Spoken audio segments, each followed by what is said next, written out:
On the Operation Barnabas website, operationbarnabas.net, as we begin orientation and then go into tour, there will be a blog that will be posted regularly, which will give you an idea of what's going on a particular day, what has happened, some pictures that'll be on there, and those blogs will be updated regularly.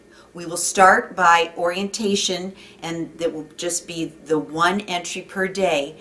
And then once the teams go on tour and are divided, there will actually be two. There will be one for one team and one for the other team that you'll be able to see.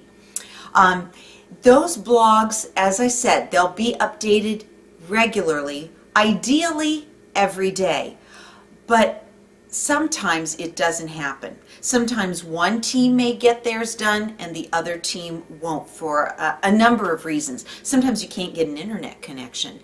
Sometimes there's technical problems. So please don't worry if it's a couple of days in between postings of the team.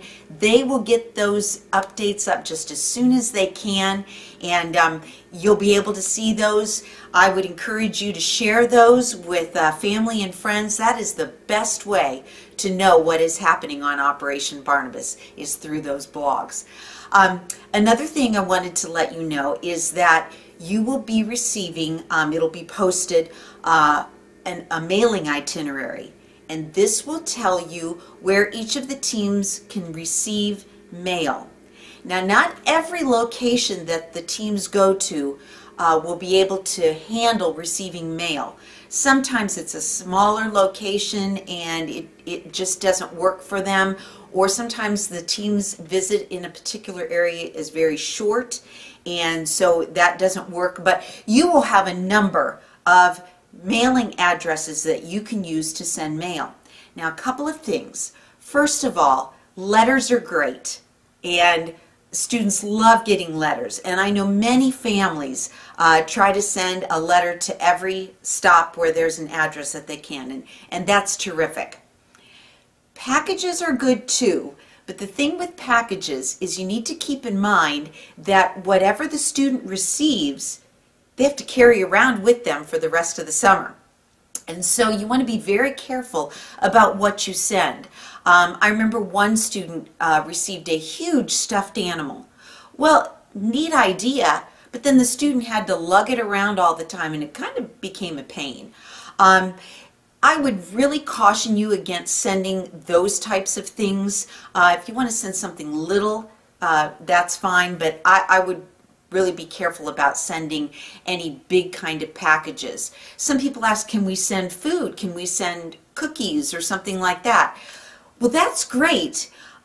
What sometimes happens though is that if you have a team of 33 students, there's 15 packages of cookies, and besides that, you've got all this food that the church is giving you, and sometimes some of that food does go to waste. So those kinds of things are great, but I wouldn't do it a lot. But maybe a time or two throughout the tour, that's fine, and I would encourage that.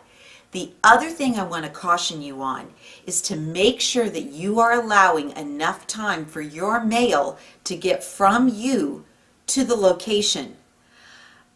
We often assume that if we send a letter, it's going to get there in a day or two. And anymore, that is not the case. You need to be thinking probably a week ahead when you're thinking about sending the mail. So often, the things that you send miss the students, and then the church gathers them up, and they'll usually send them on to Momentum, and sometimes it'll catch up with the student there. But I would really encourage you to think way ahead and send the mail ahead of time. I would also encourage you to share those mailing itineraries with family, friends, the church family. The students love to get mail. And so please use those, please share those, and send mail to your student this summer.